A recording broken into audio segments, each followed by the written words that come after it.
Hey everyone, my name's Gunther, and welcome back to Sakura Zoo. Today we're revisiting an animal we've previously built for on the channel, the red fox. Before we start though, make sure to show some appreciation for the red fox by leaving some name suggestions in the comments below. Alright, let's dive in, and we're going to start off with a brand new guest barrier.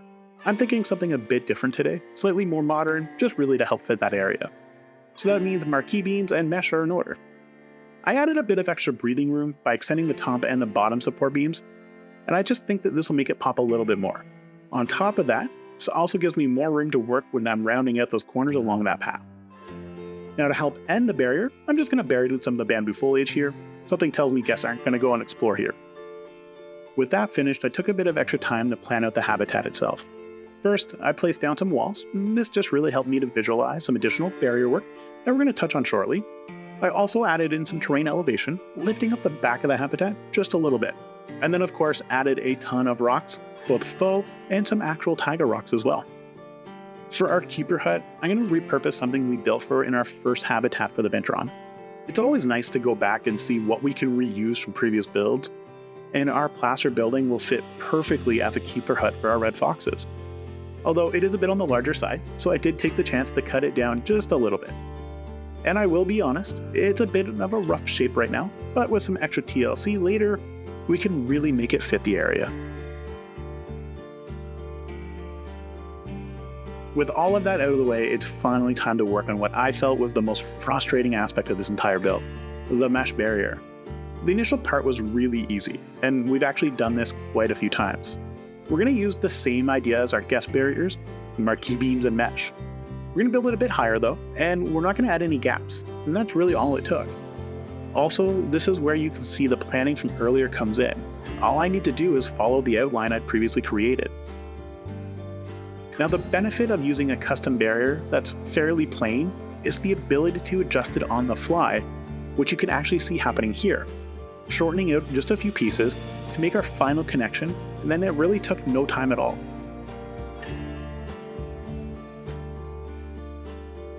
Now with our barrier walls in place, it was really time to work on the part that I was dreading, which was the roof.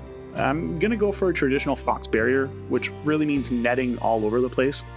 I have to keep in mind that a group of foxes is called a skulk, so escape is kind of part of their DNA. So to help support this really large roof, I'm gonna use the faux tree with some additional branches added on to act as the main support for the roof.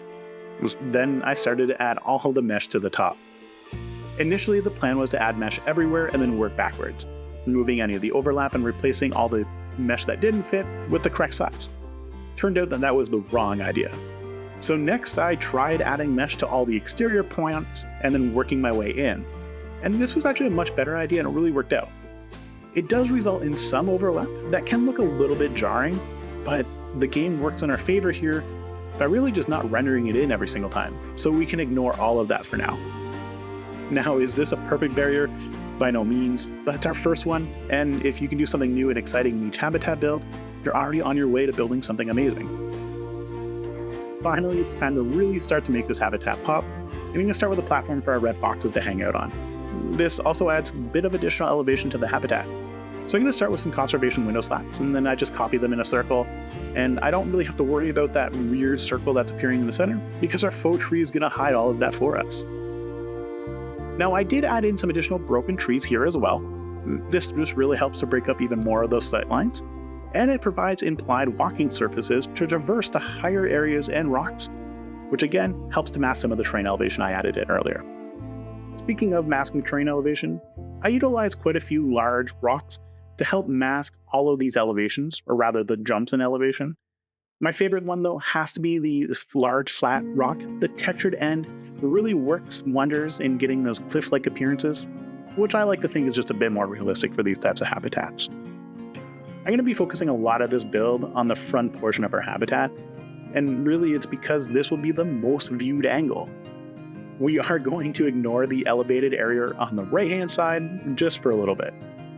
We've used a lot of the foliage in this build already in a lot of our other Sakura habitats. I like to keep focusing on items that are native to the stretch that the animal we are building for calls home. And that's no different here. It's also, at this point, you see me add in quite a few faux rocks and roots, and This really just helps to break up a lot of those empty flat areas. Have I said that I really hate empty flat areas before in my habitat builds?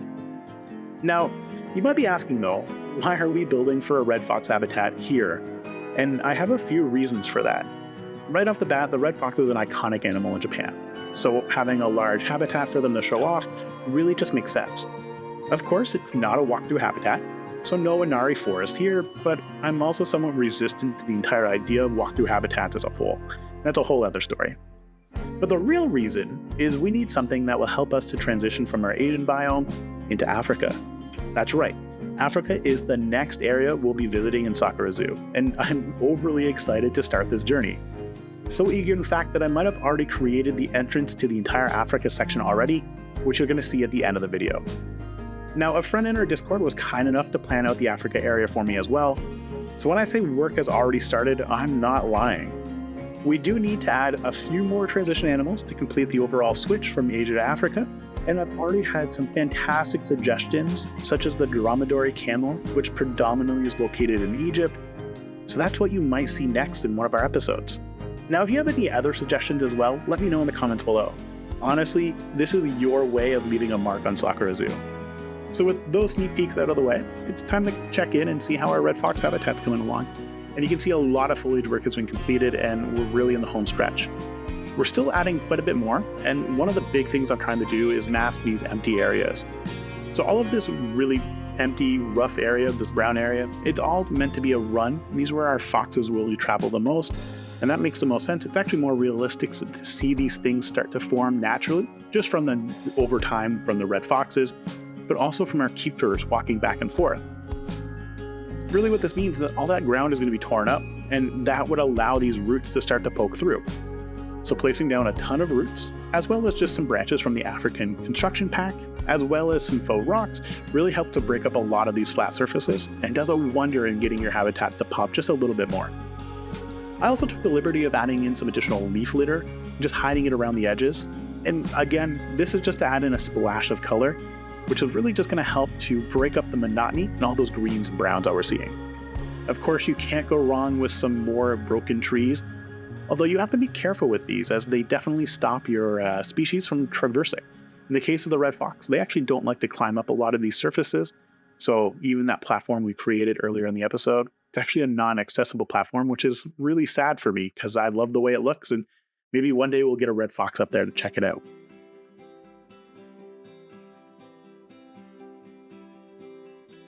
Everything is almost complete, but we have a few more minor details to add in. Mostly, that just means adding in some red oak grass, as well as our regular buffalo grass. While the majority of this episode is focused on this one viewing angle, and this makes sense as we're planning on making this path the main access point to the Africa section, I still need to add in some additional foliage to the rear. Now we're going to follow the same process as the front, with lots of shrubs, roots, and rocks to fill in all the spaces, but we can skip over those details today.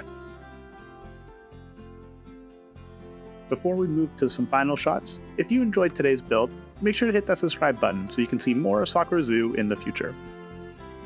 And with that, and some final buffalo grass laid down, we can finally see how our red fox habitat has come together, and it already looks like our guests are checking out this new and our latest addition to the zoo.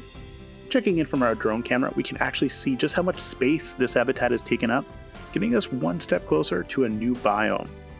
Now, checking in on our skulk of foxes, we can already see them checking out this new habitat, and I gotta say, I really love how they're just interacting with all the different aspects of the build. Setting up 2 dens has actually really helped to get them moving from one side to another, and if you're really lucky, you might even catch some foxes taking a nap under a central tree. And as promised, here's that sneak peek of our new Africa entrance. Nothing too fancy, just going for that regular safari entrance feel. Now don't forget to share some ideas for what animals you would like to see make an appearance in Sakura Zoo. And finally, thank you to all of our channel members for helping to support and grow Sakura Zoo. As always, thank you for watching, and see you in the next episode.